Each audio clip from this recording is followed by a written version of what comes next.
कभी सोचा है आपने कि 5 elements air, water, earth, fire and space हमें कितना इम्पैक्ट करते हैं? या फिर वैदिक साइंस, एस्ट्रोलॉजी, न्यूमरोलॉजी, वास्तुशास्त्र, रेकी, टैरो ये सब कितने इफेक्टिव है और हम इन्हें कैसे यूज़ कर सकते हैं हमारी डे टू डे लाइफ में? अगर ये क्वेश्चन कभी भी आपके दिमाग में आया है तो आज आपके सारे डाउट्स क्लियर होने वाले हैं because today's guest is an expert in all these subjects and more. He is the youngest Vastu Acharya of India and a tarot reading and Vedic sadhana trainer who has trained thousands of students and continue to do so. He started learning at the age of 12 and is now a TEDx speaker. Bureaucrats, business tycoons, Bollywood actors, models, directors, you name it, and he has dealt with all of them and helped them have a better life and lifestyle. He's also an author and has been honored by the State Education Minister in 2017 for his book Control Your Life with Your Mind. अब जिसका resume इतना intriguing है उसके thoughts भी उतने ही intriguing हो गए. So without wasting any time चलिए सुनते हैं. Namaste, Acharya Karthik. Welcome to Convo with Aish. How are you feeling? First of all, what are your thoughts right now? Thank you so much for having me here. So Thank you सबसे for doing this. It's a privilege, first of all. I really didn't think I would be having this, so thank you. Yes. so सबसे पहले तो मैं चाहूँगा कि हम लोग हिंदी में स्टार्ट करें और Okay. आपके ऑडियंस को मैं कहना चाहूँगा नमस्कार, कैसे हैं आप सभी लोग? Okay. तो आपका स्वागत है कॉन्वो विद आयश में. मैं बहुत एक्साइटेड हूँ अबाउट दिस वन क्योंकि ये जो जनरल कॉन्वर्सेशन है उससे बहुत हटके है, specially for me. So let's start with the basics कि मुझे और जनरली ऑडियंस को इतना ही नॉलेज है वास्तुशास्त्र के बारे में कि इट्स एन एंशिएंट साइंस जो अथर्ववेद से आता है. इसमें directions, planetary movements, numbers, zodiac and this and that होता है. बस ये रफ स्केच जो सबको पता होता है. So what is your definition of vastushastra as an acharya? So basically यदि हम वास्तुशास्त्र की बात करें तो शास्त्रों के और ग्रंथों के अनुसार भगवान शिव ने इसको बताया था और आगे चल के जो भगवान विश्वकर्मा है, जो आपने देखा होगा फैक्ट्री ओनर्स जो होते हैं, इंडस्ट्रियलिस्ट होते हैं, विश्वकर्मा जी की पूजा करते हैं, जिनको मशीन्स का देवता माना गया. तो विश्वकर्मा जी ने तो इसको विश्वकर्म प्रकाश में पूरा का पूरा ट्रांसलेट किया गया. यस. तो विश्वकर्म प्रकाश में जो वास्तुशास्त्र बताया गया उसमें इसको इस तरीके से बताया गया कि भवन की पुत्री भावना, ओके. कि आपके घर में वास्तुशास्त्र का काम केवल इतना सा है कि यदि वास्तु ठीक होगा तो वो एक कंड्यूसिव एनवायरनमेंट क्रिएट करेगा ताकि आपको वो चीज़ें मिल सके जो आपको चाहिए. अल्टीमेटली वो कर क्या रहा है, आपके ब्रेन को इम्पैक्ट कर रहा है क्योंकि everything starts from thought. Thought से फीलिंग, फीलिंग से इमोशन, इमोशन से एक्शन और एक्शन का रिएक्शन. रिएक्शन. ट्रू. अब हो सकता है कि आप नहीं सोच पा रहे हैं कि आपको नए लोगों के साथ कनेक्ट करना है, करेक्ट? या अभी आपके व्यूअर्स में से कोई देख रहा हो, उसे लगता है कि मैं भी ऐसे ही पॉडकास्ट करूं, ऐसे इंटरव्यू सेशंस करूं, लेकिन उससे होता नहीं है, वो कनेक्ट नहीं कर पाता. तो उनके घर के ईस्ट की डायरेक्शन को जैसे ही हम वास्तुशास्त्र के अनुसार 5 एलिमेंट थ्योरी के बेसिस पे बैलेंस करेंगे, ऑटोमेटिकली उस पर्सन के ब्रेन में कल से ही माइंड में ऐसे थॉट्स आने लगेंगे, नहीं मैं कनेक्ट कर सकता हूँ. वो शायद मुझे ही यहाँ से मेरा नाम देख के मुझे इंस्टाग्राम पे मैसेज कर देगा, sir I saw your video on that podcast with Ayush, so can you collaborate with me, partner with me. So Vastushastra आपको उस कंड्यूसिव एनवायरनमेंट में डालता है ताकि आप वो चीज़ें अचीव कर सकें, आपके खुद के दिमाग में वो थॉट्स आ सकें. सो दैट इज वाई वास्तुशास्त्र के लिए कहा जाता है कि यदि आप अपने आप को बदलने को रेडी हैं, अगर आप अपने आप को एक नेक्स्ट लेवल पे यानी कि राजा पद पे ले जाना चाहते हैं, क्योंकि शास्त्रों के अनुसार ये राज विद्या थी, राजाओं के लिए बनी हुई. तो अगर आप एक राजा बनने को तैयार हैं तो ये आपको राजा बनाने को तैयार वाह. ऑसम. सो अगर ये राज विद्या है तो आज के मॉडर्न डे इरा में ये कैसे रेलेवेंट है and how can we implement this और यूज दिस? है. ठीक है, तो राजा का मतलब पहले के जमाने में था कि पूरी प्रजा में से जो सबसे टॉप मोस्ट स्टेटस पे है. आज के टाइम पे आप अपने फील्ड में टॉप मोस्ट नहीं बनना चाहते. अगर आपसे मैं पॉलिटिशियन की बात करूं तो एक ही पॉलिटिशियन है जिनका नाम दिमाग में आता है. अगर मैं आज इंडस्ट्रियलिस्ट की बात करूं, the richest person in India की बात करूं, तो एक ही व्यक्ति है जिसका नाम दिमाग में आता है. तो वो अपने क्षेत्र के यानी कि अपनी फील्ड के राजा ही हैं. करेक्ट. तो क्या आप अपने फील्ड के राजा नहीं बनना चाहते? If yes, then vastushastra is for you. Okay. So basically it's for everyone. It's for everyone. और वास्तुशास्त्र का मतलब आज तक लोगों को लगा है घर के पिलर तोड़ देना, दीवार तोड़ देना. वास्तुशास्त्र से यदि आपको बैंक का लोन सैंक्शन नहीं हो रहा, वो भी हो सकता है. अगर डिवोर्स केसेस चल रहे हैं, आपको कोर्ट केस में फेवर्स चाहिए, वो भी हो सकता है. वास्तुशास्त्र से आपके स्पाइन का L4 L5 डिस्क में यदि प्रॉब्लम है तो वो भी ठीक हो सकता है.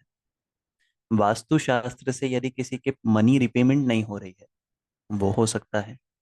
वास्तुशास्त्र से आप किसी के भी घर में बैठ के ये बता सकते हैं कि उसके बिजनेस का लिक्विड कैश इनफ्लो कितना होगा, कितना नहीं होगा. यदि किसी इंसान की शादी नहीं हो रही है, तो उनकी केवल एक फोटो को एक पर्टिकुलर डायरेक्शन में लगा के ऐसा किया जा सकता है कि लोग उनसे ऑटोमेटिकली अट्रैक्ट होने लगे. यहाँ तक कि वास्तुशास्त्र की मदद से यदि आपके घर के कोई एंसेस्टर्स हैं जो एक्सपायर हो चुके हैं, आप उनको देखना चाहें, उनसे कनेक्ट करना चाहें, एक फोटो एक पर्टिकुलर डायरेक्शन में लगा के आप उनसे कनेक्ट कर सकते हैं. तो वास्तुशास्त्र वो विद्या है जिसमें आप 45 जो देवतास का सिस्टम है, परमशाही वास्तु देवता पुरुष मंडल, उसके किसी भी देवता के साथ आपको जुड़ना हो, आप जुड़ सकते हैं. और सब कुछ वास्तु से ही शुरू हुआ है. यदि हम बात करें चांदनी चौक की, सबसे हैपनिंग प्लेस है दिल्ली की. तो 16 दिशाओं में से एक दिशा होती है नॉर्थ नॉर्थ वेस्ट, जिसको अट्रैक्शंस के लिए बहुत अच्छा माना जाता है. आप यदि इंडिया के मैप के ऊपर इन डायरेक्शंस को चेक करें, तो दिल्ली के मैप के ऊपर आप देखेंगे चांदनी चौक उसी डायरेक्शन में आता है. ओह. सिमिलरली यदि आप अपने सिटी के ऊपर उसको लगाएंगे, आप देखेंगे आपके सिटी का वो वाला एरिया सबसे ज्यादा क्राउडेड प्लेस होगा, सबसे ज्यादा अट्रैक्टिव प्लेस होगा. तो वास्तु बहुत सिंपल है कि यदि किसी एक व्यक्ति की शॉप में हम वहां पर, फॉर एग्जाम्पल एक दूध वाला है, उसके यहाँ वास्तु क्या काम आएगा वो कहेगा. यदि हम उसका लाइव मावा बनाने का काउंटर उस डायरेक्शन में लगा दें, तो उसके पास पूरा क्राउड उस मावा के लिए होगा और वो पूरे सिटी में फेमस हो जाए. तो वाह. That's how it makes you a Raja. It's basically life transforming. Absolutely. तो ये तो सिर्फ डायरेक्शन की बात हुई, पर इसके और भी बहुत से एलिमेंट्स होंगे, बहुत सी चीजें होंगी एब्सोल्युटली. जो इंक्लूडेड होती है, तो वो क्या क्या है? फॉर एग्जाम्पल आज वास्तु कैसे कैसे काम में लिया जा सकता है, वो बहुत ही ज़्यादा सुंदर है और बहुत ज़्यादा अमेजिंग और शॉकिंग हो सकता है लोगों के लिए. यदि हम बात करें, आप किसी भी मंदिर में जाते हैं, तो आप सबसे पहले पहली स्टेयर पे ही उसे हाथ लगा के सिर पे लगाते हैं. हम्म. क्यों? भगवान तो अंदर है. उसका रीज़न ये है कि आप एक्चुअल में जो वास्तु पुरुष मंडल में जमीन के नीचे जो देवी देवता हैं उनको नमन करते हैं. और उन देवी देवताओं के ऊपर एक्चुअल में मूर्तियां स्थापित की गई हैं. अब एक इंटरेस्टिंग फैक्ट मैं आपको बताता हूँ कि टेम्पल वास्तु की जब हम बात करते हैं, तो जमीन के नीचे अलग अलग देवता हैं, 45 है, जिनका सेंट्रल कोर ब्रह्मा जी है. वेस्ट के साइड में एक देवता आते हैं, मित्र देवता. हर एक टेम्पल का आर्किटेक्चर इस तरीके से बनाया जाता है कि उसका जो मेन भगवान की जो मूर्ति है, वो ऐसी बने कि उसके आगे जो गर्भगृह होता है, जहाँ पे भक्त आके खड़ा होगा, उसके जस्ट नीचे मित्र देवता का पद आता हो, ताकि भक्त जैसे ही वहां खड़ा होगा, उसको अपने सामने दिखने वाली चीज मित्र लगेगी और वो अपने मन की सारी बातें खुल के कह पाए. ओह, वाह. सेम इस चीज को आप अपने घर में यूज करके, यदि आप किसी के साथ मीटिंग करने जा रहे हैं, किसी से बात करने जा रहे हैं, आप वहां पे चेक करें मित्र देवता का पद कहाँ आता है, आप वहां बैठ जाए, वहां के हर एक व्यक्ति को लगेगा आप ही उनके मित्र हैं और आप उन्हीं के फेवर में बात कर रहे हैं. वाह. तो ये तो. साथ ही इसमें साधना की कुछ ऐसी टेक्निक्स हैं कि एक बार आपने पूरा शास्त्र समझ लिया, इसको पढ़ लिया, इसको अप्लाई करना सीख लिया, साधना में आप जाने के बाद, दीक्षा लेने के बाद, गुरु शिष्य परंपरा में आने के बाद, आप अपने दिमाग में मित्र देवता के स्थान पे किसी को बिठा दें और कुछ मंत्र होते हैं उनका यदि उच्चारण करें, तो जो व्यक्ति कन्विंस नहीं हो रहा है आपसे, आपसे लड़ाइयाँ कर रहा है, आपकी बात नहीं मान रहा है, वो आपका मित्र बन के आपको कन्विंस हो जाएगा, कोऑपरेट करने लगेगा, सपोर्ट करने लगेगा. ऐसे तो दुनिया की सारी प्रॉब्लम्स ही सॉल्व हो जाएगी, कोई देश आपस में लड़ेंगे ही नहीं. एग्जैक्टली इसी रीजन से वो राजा थे. ओके, सो अब इसको लेके बहुत सारे मिथ्स भी होते हैं जो बेसिकली जिसकी वजह से लोग करते हैं पर गलत कर देते हैं, जिसकी वजह से वो ओवर रिएक्शन उल्टा ही कुछ हो जाता है। So exact. क्या मिथ्स हैं जो हमें अवॉइड करनी चाहिए? देखिए, मिथ्स एक्चुअली वो मिथ्स नहीं है। वो बन क्यों गए हैं? क्योंकि लैक ऑफ नॉलेज है, लैक ऑफ अवेयरनेस है। Miss information. एग्जैक्टली, क्योंकि जब शास्त्र लिखा गया या विश्वकर्म प्रकाश लिखा गया या मयमतम लिखा गया, तो उस समय लिफ्ट्स नहीं थी, उस समय एस्केलेटर नहीं थे, हम्म। आज है। उस समय इन्वर्टर नहीं था, आज है। उस समय गाड़ी की पार्किंग नहीं थी, आज है। तो अब यदि हम आज के समय पे भी उसको हम मैनिपुलेट करेंगे कि पुराने को ही आज के टाइम पे कैसे यूज करते रहें, तो हम्म। दिक्कत है। इस कारण से वो गलत होता जाए। उस चीज के ऊपर रिसर्च करके उसके एडवांस स्टडीज बनाना, मॉडर्न स्टडीज बनाना, उसको अप्लाई करना, जब उसके रिजल्ट आ जाए उसको कॉन्सेप्ट एंड थ्योरी के तरह अप्लाई करना, ये चीजों पे काम बहुत कम लोगों ने किया। जिन लोगों ने किया वो इसको मॉडर्न वास्तु के नाम से लेकर के आए, वास्तु विदाउट डिमोलिशन के नाम से लेकर के आए, और वो बहुत फेमस भी हुए। क्योंकि आज उन्होंने इस बात को समझाया कि हर जगह हवन करना पॉसिबल नहीं, हम्म। लेकिन पूरी सृष्टि 5 तत्वों से बनी है: जल, वायु, अग्नि, पृथ्वी और आकाश। अब इन 5 तत्वों में हवन अग्नि को प्रवाहित करता है। तो अग्नि हम बार बार हर जगह तो ला नहीं सकते, और आज के समय पे हवन करना बहुत इजी नहीं है घर में। लेकिन फायर एलिमेंट हमें चाहिए, वो तत्व चाहिए, तो वो तत्व तो आपकी इलेक्ट्रिसिटी में भी है, फायर। लाल रंग उत्पन्न होता है उससे, तो लाल रंग बल्ब के कलर में मिल जाएगा। तो जहां मुझे हवन करना था, मुझे वहां पे वो एनर्जीज क्रिएट करनी थी, तो वहां मैं एक रेड कलर का बल्ब जला के अब वो सेम एनर्जीज क्रिएट कर सकता हूँ। सो दैट इज मॉडर्न वास्तु। तो अब हमें घर के पिलर तोड़ने की, घर की दीवारें तोड़ने की, या किचन तोड़ के वहीं बनाना जरूरी है? ऐसा जरूरी नहीं। हमें तत्वदर्शी बनना पड़ेगा। यानी कि हर एक चीज को, हर एक ऑब्जेक्ट को तत्वों के सेंस में देखना पड़ेगा कि ये कौन सा तत्व है। और यही चीज आपके आयुर्वेदा में चलती है, जो आपकी बॉडी को ठीक कर देती है। आप हम्म। कहते हैं सिस्ट हो गया है। सिस्ट क्या है? पृथ्वी तत्व है, कि एक्सेस मास आ गया है वहां पे। अब पृथ्वी को काट कौन सकता है? अग्नि।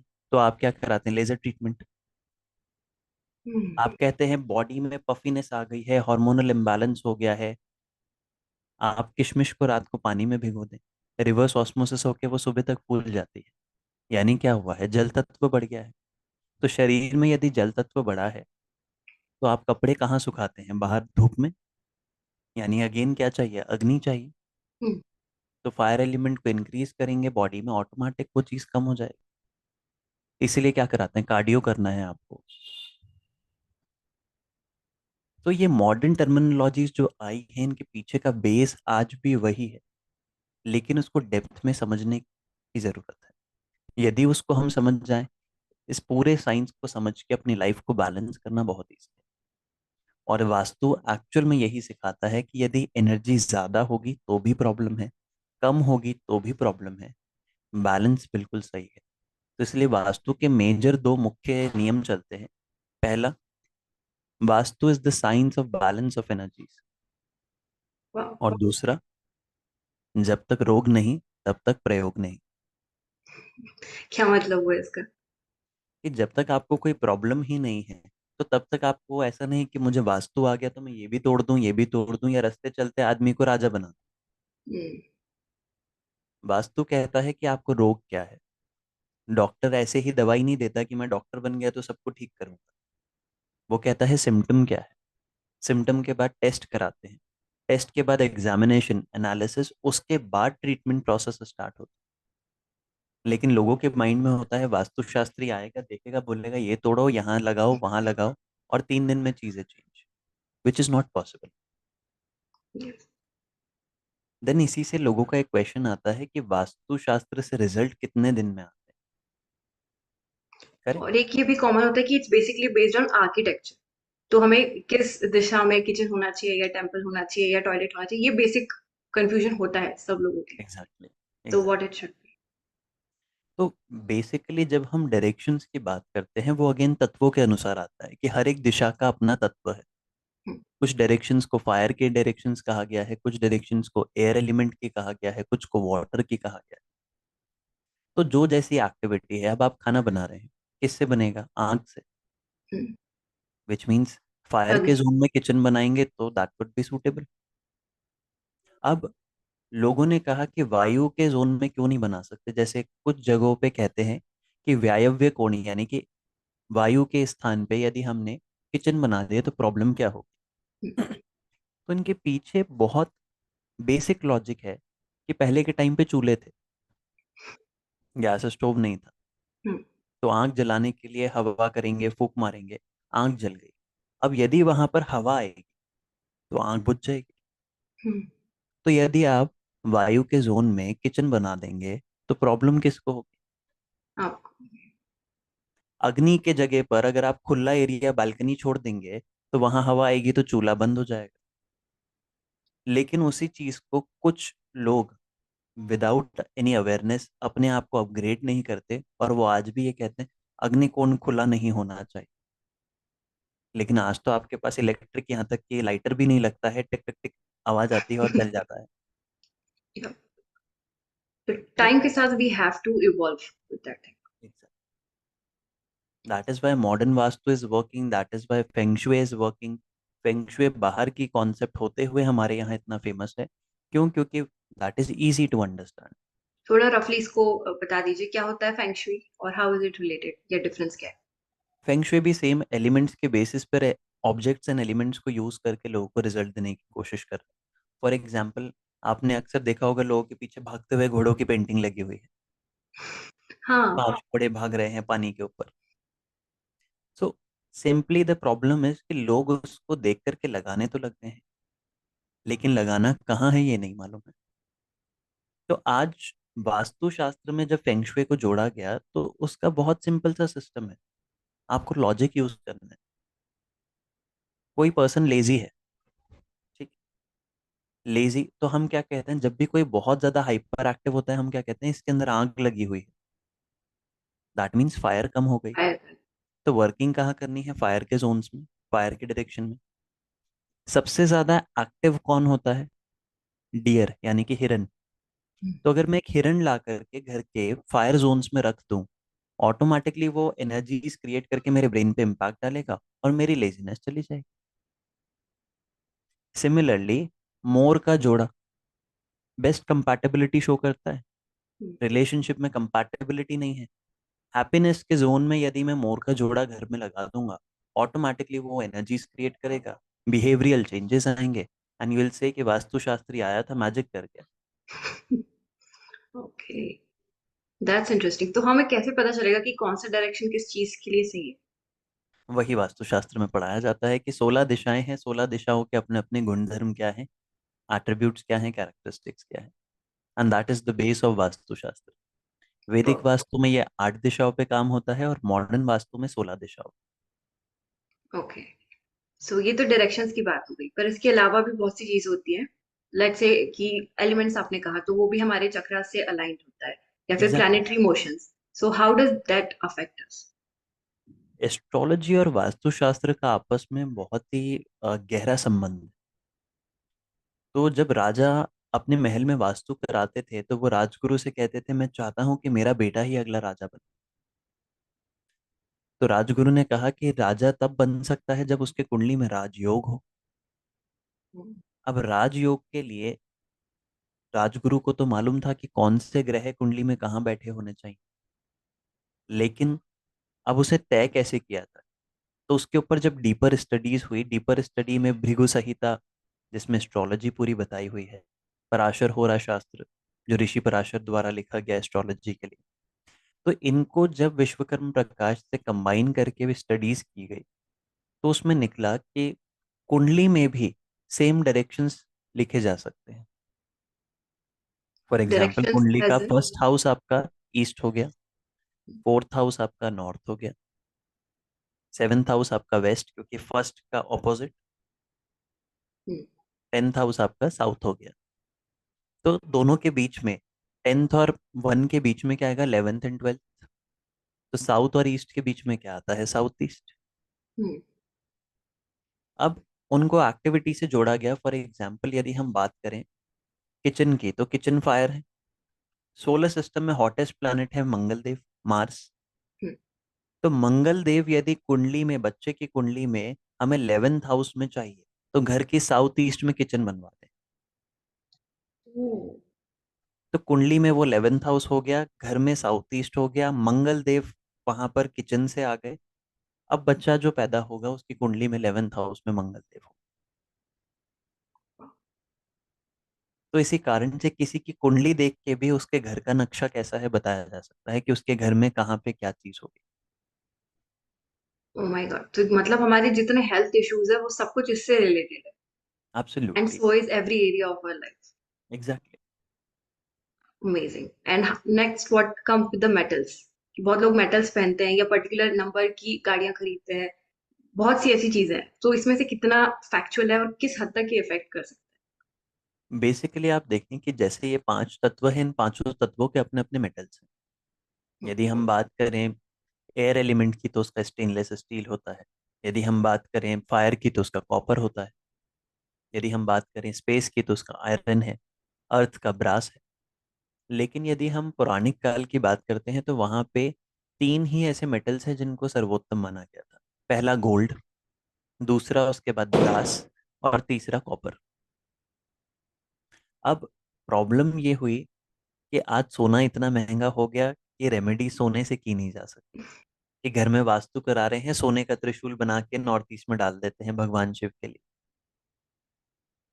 अब इसके रेलेवेंस को भी जैसे समझे हम, तो नॉर्थ ईस्ट को जब हम 16 दिशाओं में पढ़ते हैं तो वो क्लैरिटी का जोन है, क्लैरिटी ऑफ माइंड।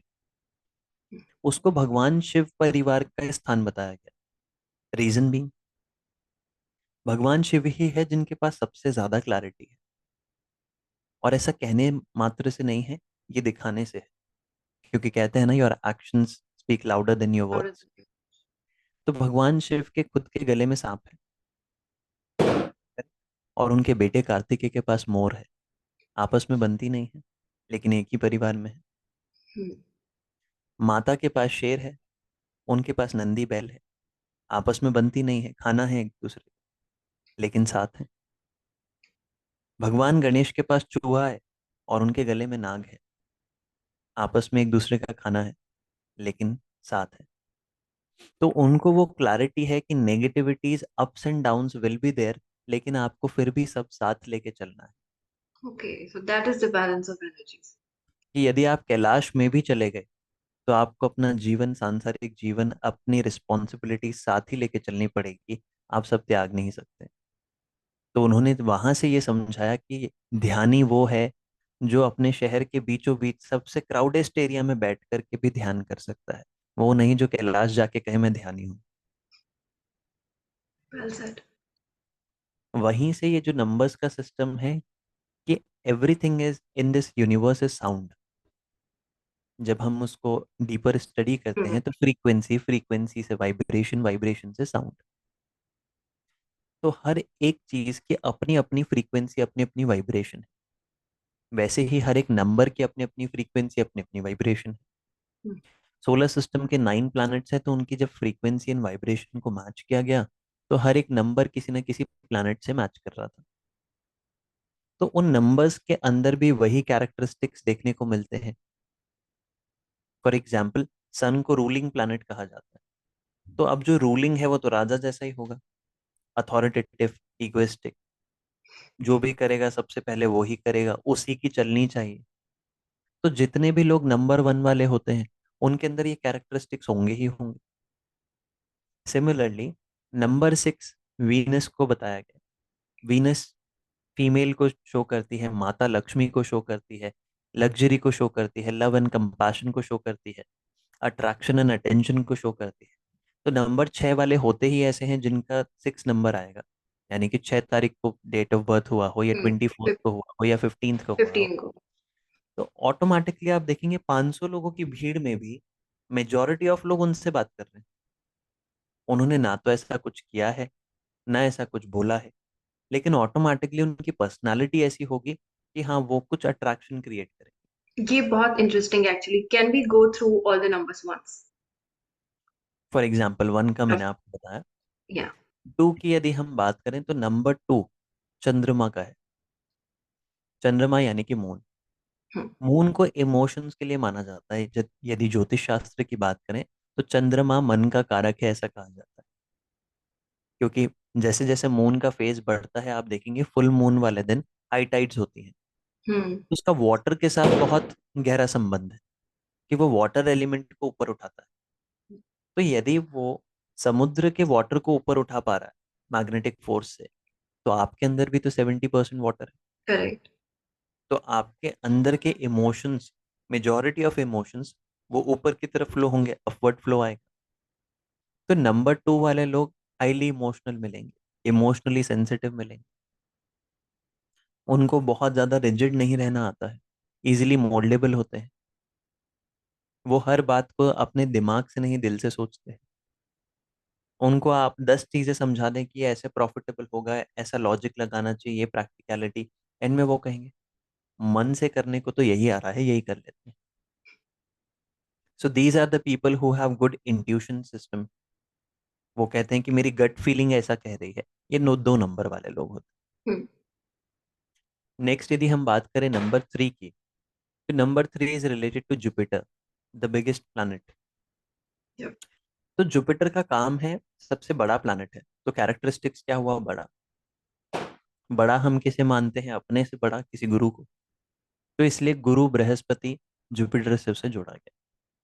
तो ऐसे व्यक्ति बचपन से, पैदा होने से पहले से ही लोगों को सिखाना चालू कर देते हैं। घर पे देखेंगे तो पेरेंट्स को कुछ सिखा रहे हैं, सिबलिंग्स को कुछ सिखा रहे हैं, बाहर जाएंगे तो दोस्तों में वो ज्ञान दे रहे हैं। तो उनके अंदर वो टीचर, वो गुरु, वो मेंटोर ऑलरेडी इम्बाइब्ड है। वो उसको बाय बर्थ लेके आए होते हैं। इसी कारण से अब आपका एक और मिथ में क्लियर कर देता हूँ। लोग कहते हैं थर्सडे वाले दिन नेल्स नहीं कट करने, बिग हेयर वन। कट नहीं कराना है, वॉशिंग नहीं करनी है, लॉन्ड्री नहीं करनी है। हम्म। रीजन बीइंग, क्योंकि थर्सडे किसका डे है, जुपिटर का, गुरुवार। Jupiter yes. का कैरेक्टरिस्टिक्स क्या है, बढ़ना। यदि आप उस दिन चीजों को कम करेंगे तो आप अपने ऊपर गुरु का इम्पैक्ट खत्म कर रहे हैं। ओ। क्योंकि आप कट करेंगे, नेल्स कट करेंगे, तो वो बढ़ने की जगह कम की तरफ जा रहा है। हेयर कट करेंगे, कम की तरफ जा रहा है। लॉन्ड्री करेंगे, उसमें से डर्ट बाहर निकल रही है, कम हो रहा है। ये गलती मैंने बहुत बार की है। नाउ आई कैन फॉलो, क्योंकि अब मेरे पास रियलिस्टिक रीजन है। ओके, तो थैंक यू फॉर दैट। उसके पीछे वो लॉजिक काम कर रहा है। नाइस। सिमिलरली कुछ प्लैनेट्स हैं जिनकी आपस में बनती है, कुछ की नहीं बनती है। कुछ हम्म। फ्रेंडली है, कुछ आपस में एनमिटी रखते हैं। अब जैसे आपने बहुत बार सुना होगा कि शनिवार वाले दिन कुछ काटने का काम मत करना। हाँ। क्यों मत करना, क्योंकि मंगल देव और शनि देव की बनती नहीं है, हम्म। उनकी एनमिटी है साथ में। मंगल देव को रिप्रेजेंट किया जाता है सारे शार्प ऑब्जेक्ट से। अब जब इनकी बनती नहीं है और आप सैटरडे वाले दिन यूज करेंगे, तो देर आर चांसेस कि आपके बॉडी पे कट्स लग। ओके। तो आप खुद को उससे हर्ट ना कर लें, इस रीजन से वो कहा जाता है कि सैटरडे वाले दिन शेव मत करना, कट्स लगने के ज्यादा चांसेस। तो पहले के टाइम पे लोगों को वो रीजंस नहीं बताए गए, क्योंकि रीजन समझने के लिए कोई ओपन नहीं था। तब सप्तऋषियों में से एक महर्षि ने कहा कि यदि मनुष्य को कुछ भी करवाना है तो उसके मन में भय डाल देना। जैसे ही डर डालोगे, फियर इज द की, वो काम कर लेगा। ओके। जबकि इन इसीलिए हमें रियलिटी, बता दिया जाता है पर रीजन नहीं बताता। एग्जैक्टली, क्योंकि रीजन जानने के लिए आप उतने ओपन होने चाहिए। So hmm. There is always a difference between a religious person and a spiritual person. दिन में 10 बार यदि आप माला कर रहे हैं या फिर 2 बार हनुमान चालीसा पढ़ रहे हैं, you are religious not spiritual. क्योंकि उसमें डिफरेंस ये आता है कि रिलीजियस व्यक्ति ये बात कहता है कि मेरा ईश्वर ही ईश्वर है,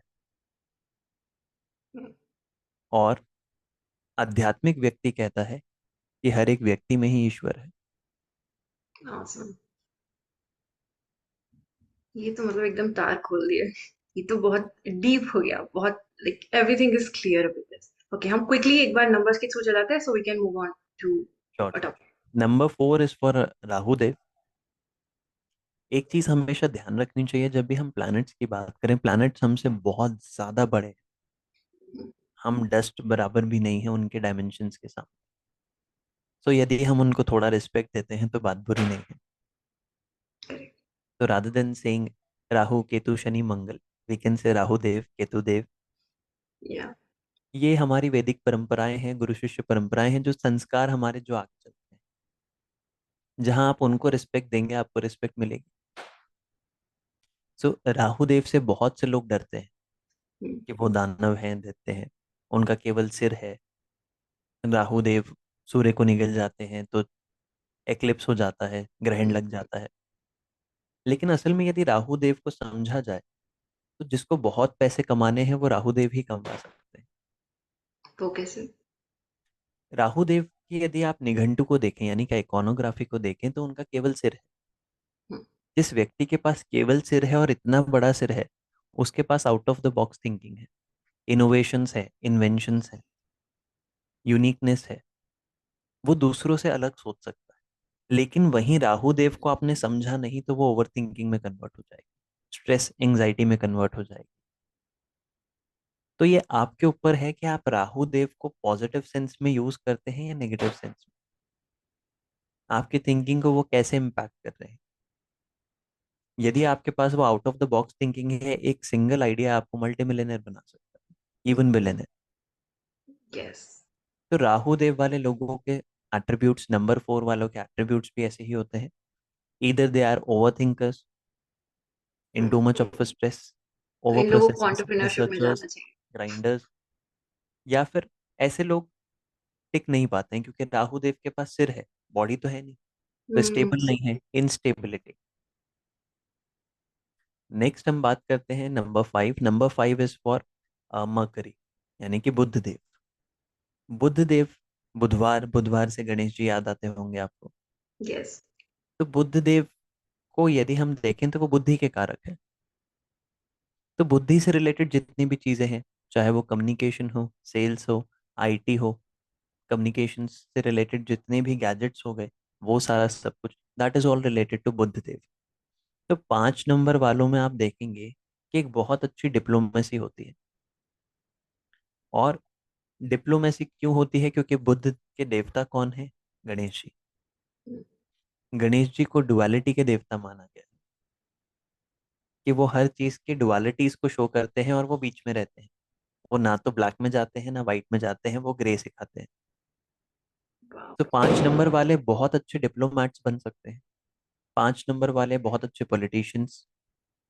5 नंबर वाले पॉलिटिशियंस में अच्छे सेंस में नहीं, जो डिप्लोमेसी वाले पॉलिटिशियंस होते हैं वो बन सकते हैं। क्योंकि लीडरशिप क्वालिटी तो सूर्य देवता दें। Right. IT, communications, sales, marketing, digital marketing, import export, ये सारा सब कुछ नंबर 5। नेक्स्ट यदि हम बात करें नंबर 6, तो दैट इज वीनस, यानी कि फीमेल। वीनस को लड़के की कुंडली हो या किसी की भी कुंडली हो, उसमें फीमेल के लिए देखा जाता है। फीमेल में यदि हम गॉडेसेस की बात करें तो माता लक्ष्मी। तो luxury, ambitions, money, name, fame, everything.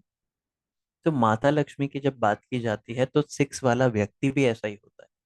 उसको अटेंशन पसंद है कि सब उसके बारे में बात करें। यदि वो कहीं पे जाए तो सब उसके तरफ देखें। तो आपने एक पुरानी मूवी देखी होगी, कभी खुशी कभी गम, कौन है जिसने दोबारा मुड़ के पू को नहीं देखा?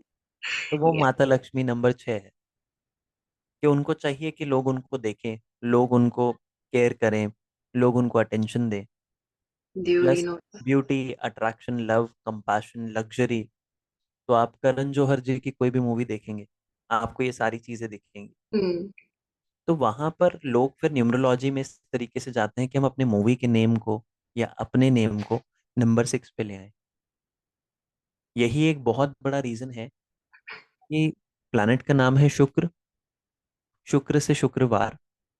इसलिए आपकी जितनी भी मूवीज हैं, जबकि बॉम्बे में, मुंबई में गणेश जी की पूजा होती है, तो बुधवार को रिलीज होनी चाहिए मूवीज। तो लेकिन वो होती शुक्रवार को है, क्योंकि शुक्र is the planet of luxury, name and fame and attractions. Wow. Similarly आगे चलते हैं तो नंबर 7। तो नंबर 7 की जब हम बात करते हैं वो केतु देव के लिए होता है। केतु देव की जब हम आइकोनोग्राफी या निघंटु को देखते हैं तो उनके पास सिर नहीं है, बाकी पूरी बॉडी है। Opposite of. Opposite of Rahu Dev, Yeah. क्योंकि एक जो थे उसी में से कट के राहु देव और केतु देव Hmm. बने। Yes. तो केतु देव की जब बात की जाती है, उनके अंदर एक फीलिंग रहती है कि मेरे पास सब कुछ है फिर भी कुछ तो मिसिंग है, क्योंकि उनके पास वो हेड नहीं है। Hmm. तो ऐसे व्यक्ति जब नेगेटिव ट्रेट में जाते हैं तो उनकी लाइफ में भटकाव बहुत आ जाता है। They wander a lot, they explore a lot. उनको लगता है ये कर लिया, इसमें भी मन नहीं है। तो डिटैचमेंट उनके लाइफ में एक मेजर रोल प्ले करता है। मूवी देखेंगे, कैसी थी? ठीक थी, ना अच्छी ना बुरी। उनसे पूछेंगे यहाँ आके कैसा लग रहा है, हाँ सही है, ठीक है। तो उनके लाइफ में वो डिटैचमेंट बहुत ज्यादा है। उस चीज को यदि वो ठीक कर लें तो वो इंसान मिस्टिकल है, क्योंकि जिसके पास सिर नहीं पूरी बॉडी है और चल फिर रही है, तो that is Oh. Mystical, magical, occultist. तो वो इंसान लोगों के लाइफ में वो मैजिक क्रिएट कर सकता है, वो मिस्टिक क्रिएट कर सकता है जो कोई और नहीं कर सकता। इसलिए जिस किसी भी व्यक्ति को ऑकल्ट में आना होता है, उनके केतु देव की पोजीशन कुंडली में देखी जाती है। Okay. Interesting. नेक्स्ट यदि हम बात करें शनिदेव, नंबर 8। तो शनिदेव की जहां बात की जाती है उनको कोच कहा जाता है, स्ट्रिक्ट टीचर, जज। तो आप एक बात बताएं, जब मिल्खा सिंह भागते थे, प्रैक्टिस करते थे, उनको लगता था अब मेरे नाक से मुंह से खून निकला है, लेकिन कोच क्या कहते थे? 5 more rounds। तो मिल्खा सिंह को क्या तब वो कोच अच्छे लगते होंगे? बिल्कुल आंसर नहीं. Is no. सिमिलरली जब शनिदेव आते हैं और उनका इम्पैक्ट पड़ता है तो सब शनिदेव से इतना डरते क्यों हैं? शनि Hmm. की 6.5 आ रही है, उनका प्रकोप आ रहा है। तो शनिदेव वो कोच हैं जो देख पा रहे हैं कि आपको लग रहा है आप कोयला हो लेकिन उन्हें हीरा दिख रहा है। तो शनिदेव नेगेटिव नहीं है, that is the most positive, जो आपको कहाँ से कहाँ पहुंचा सकते हैं, क्या बना सकते हैं। शनिदेव इसलिए आपसे हार्डवर्क करवाते हैं, शनिदेव इसलिए ऑनेस्टी पे लेकर के चलते हैं। तो आपके साथ कुछ गलत कब हो सकता है? यदि आप शनिदेव के इम्पैक्ट में हो और आप ऑनेस्टी से काम नहीं करते। शनिदेव आपसे डबल काम करवाएंगे ताकि आप अपने पोटेंशियल तक पहुंच सके, और आप यहाँ पूजा करवा रहे हैं कि शनिदेव का इम्पैक्ट खत्म हो जाए। सो that is actually not a obstacle, that is an opportunity, कि कोई तो आया जिसको आपके अंदर का पोटेंशियल दिख रहा है। Okay. तो इसलिए जो शनिदेव के नंबर 8 पे जो लोग पैदा हुए होते हैं, जिनका बर्थ हुआ होता है, उनको यूजुअली एक टेंडेंसी आप देखेंगे कि उनको कुछ भी बहुत इजीली नहीं मिलता है, उन्हें ये लगता है ऐसा। तो उनमें दो कैटेगरी के लोग हैं, एक जो हताश हो जाते हैं, डिमोटिवेट हो जाते हैं और छोड़ देते हैं। दूसरा वो लोग हैं जो इस बात को समझ लेते हैं एस्ट्रोलॉजर्स के थ्रू, और वो कहते हैं what I need to do, keep walking, keep walking, keep walking, कि रोज कुआं खोदना है और रोज पानी पीना है। वो लोग उस लेवल पे पहुंचते हैं, इस लेवल के उनको सक्सेस मिलती है जो लोग देखते रह जाते Perfect. हैं। Next and last is number 9। Number 9 आपका मंगल देव, यानी कि the hottest planet of the solar system. तो उनको मंगल देव कहा गया। तो मंगल देव, फायर दिख रहा है तो एक्टिव होंगे, हाईली अजाइल, एनर्जेटिक। साथ ही जब आंख ज्यादा बढ़ जाती है तो हम कहते हैं ना, ये गुस्से में आंख बबूला हो गया, that Hmm. Means aggression will also be there. तो ये उनके कैरेक्टरिस्टिक्स हैं कुछ। इसलिए मंगल देव को देख करके कुछ लोग बता देते हैं कि आपको डॉक्टर बनना चाहिए, because that is related to surgery, fire. आपको आर्मी में जाना चाहिए बिकॉज एनर्जी। Aggression. तो मंगल देव की यदि बात की जाए, बहुत से लोग कहते हैं मांगलिक दोष है आपकी कुंडली में। Hmm. तो एक्चुअली वेस्टर्न एस्ट्रोलॉजी का कॉन्सेप्ट है कि मंगल दोष का मतलब अग्रेशन इश्यूज है, और ग्रंथों में लिखा गया कि यदि आपके जीवन में मंगल दोष है आपके कुंडली में और आपका जीवन साथी के में नहीं है, तो मृत्यु तुल्य कष्ट होगा। मृत्यु तुल्य कष्ट क्यों होगा? क्योंकि अब एक व्यक्ति अग्रेसिव है, दूसरा नहीं है। तो डेली बातें होंगी तो उसमें डिस्प्यूट्स, आर्ग्यूमेंट्स, आर्ग्यूमेंट से physical abuse, domestic violence. Ultimately ये डेली लाइफ आपकी क्या हो गई? मृत्यु तुल्य कष्ट। Now it make sense. लेकिन यदि दोनों ही मांगलिक वालों को शादी करवा दे तो दोनों ये एक दूसरे के बाल खींचेंगे, लड़ लेंगे, सुबह फिर साथ में। फिर नो, या मेरे दिमाग में एक्चुअली यही चल रहा था कि अगर नंबर्स का हमारी क्वालिटीज के साथ ही कनेक्शन है, तो if we want to balance it out then we can like connect with people. अब ये बिजनेस में भी हो सकता है, रिलेशनशिप में भी हो सकता है, या कोई भी पार्टनरशिप में हो सकता है। So if we are with a person with right number, तो वो भी हमारी लाइफ चेंज कर सकता है, if we have the right knowledge about numbers, Vastushastra, या फिर हम किसी से वो समझ लें या सीख लें। एग्जैक्ट। awesome. सो आपने तो इसको बहुत डीपली इम्प्लीमेंट किया है, मुझसे कि the top industrialist, Bollywood celebrities and anything you name it and you have work with them. तो आपका अप्रोच क्या होता है? Like any case, suppose whatever comes to you, तो आपका अप्रोच क्या होता है कि इसमें वास्तुशास्त्र को हम कैसे इम्प्लीमेंट करें? क्योंकि obviously it's different from the ancient science now. अब हमें एग्जैक्ट। अभी के वर्ल्ड की प्रॉब्लम्स पे वर्क करना है। So how do exact. You do it? See basically it takes a lot of practice, because मुझे आज 12 साल से ज़्यादा हो चुके हैं। तो अब वो चीज़ जब हम प्रैक्टिस करते हैं, जो व्यक्ति उस चीज़ को देखना सीख जाता है उसको तत्वदर्शी कहा जाता है। कि अब इस इंसान को हर एक चीज़ में तत्व दिखते हैं, एलिमेंट्स दिखते हैं। जब वो एलिमेंट्स दिखने लगेंगे तो ऑटोमेटिकली आपको उसका सोल्यूशन मिलेगा।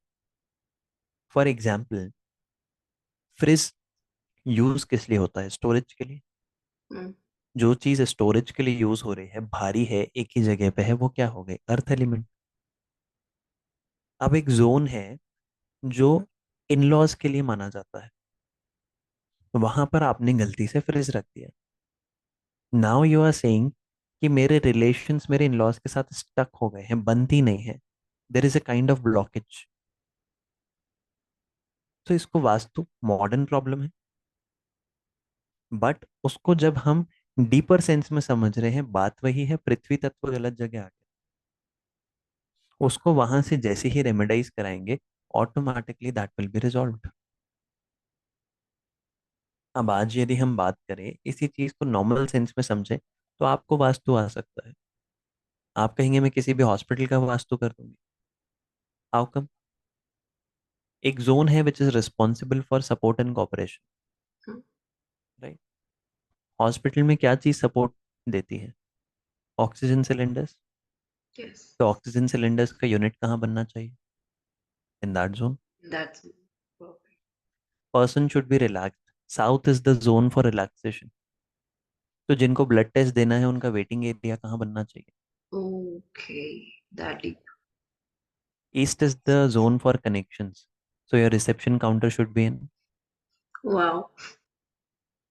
North is responsible for money related opportunities, so आपका लॉकर सिस्टम।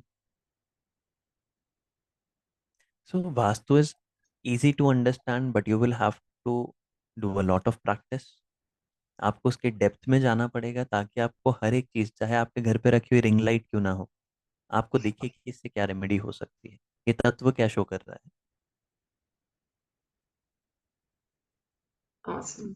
So ये बेसिकली हर आर्किटेक्चर पे अप्लाई होता है, हर एब्सोल्युटली। चीज पे। So absolutely. अब तो बहुत ज्यादा कॉन्शियस होने की जरूरत है। नाउ इट्स लाइक हम तो सोचते ही नहीं है इस बारे में। Tell exactly. Tell me more, और थोड़े सो रियल लाइफ एक्सपीरियंस या कोई आपका रियल केस स्टडी हो, because you have had plenty. And yes, Vastushastra सीखना है तो आई थिंक कि सबसे पहले आचार्य कार्तिक के पास जाएं, सीख लें। So exactly the thing is, for example there is a zone for disposal. और शास्त्रों में, ग्रंथों में पढ़ते हैं तो वहां लिखा गया है कि रावण जी वहां से चल के आए थे, उनकी एंट्री वहां से हुई थी, and that is the zone of disposal. अब डिस्पोजल के जोन की यदि हम बात करते हैं, तो वहां पे आप कुछ भी रखेंगे that will get disposed of, क्योंकि वहां की एनर्जीज ही वैसी हैं। रिसेंटली केस हुआ किडनैपिंग का।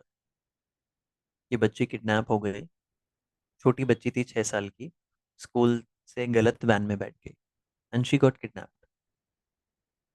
तो पुलिस ने कहा कि 24 आवर्स का जो टाइम पीरियड होता है उसके बाद ही वो कुछ एक्शन ले सकते हैं। एक्चुअली तब तक में हमारे पास वो केस आया।